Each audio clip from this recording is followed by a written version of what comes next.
Comme presque tous les jours, ces jeunes vont à l'école, mais ces jeunes, ce ne sont que des garçons. À partir de la 5e, les filles n'ont plus accès à l'éducation.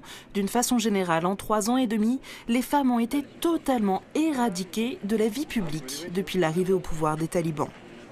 Et voilà qu'un décret datant de fin 2024 interdit les fenêtres qui donnent vue sur des lieux fréquentés par des femmes. Le fait de voir des femmes travaillant dans des cuisines, dans des cours ou collectant de l'eau dans des puits peut engendrer des actes obscènes. Pour les islamistes, la haine des femmes n'a pas de limite. Ce que cet interdit veut dire, c'est que les femmes ne doivent pas être visibles depuis la rue ou depuis d'autres appartements. Et en fait, dans le réel, ça ne peut pas se traduire un interdit comme celui-là. Pourquoi ? Parce qu'il n'y a pas de construction en ce moment en Afghanistan, c'est un pays qui est à l'agonie.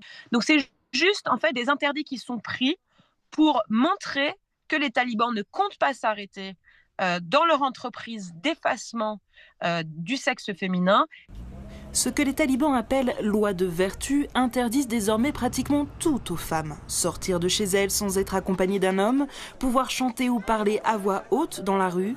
Rares sont les Afghanes à encore oser partager leur désespoir sur les réseaux sociaux.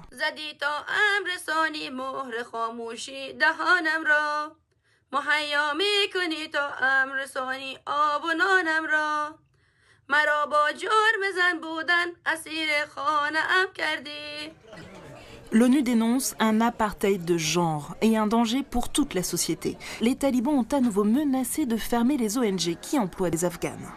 Le fait d'interdire les femmes de travailler dans les ONG, c'est très très grave dans un pays où autant de gens ont faim. Parce qu'évidemment, il faut une femme pour aller voir des femmes dans des familles précaires. Il faut une femme pour donner des bons, pour ensuite aller retirer de la nourriture. On a besoin des femmes dans les ONG. Or, sans ces femmes, ce pays où près de 70% de la population dépend de l'aide humanitaire est voué à un effondrement définitif.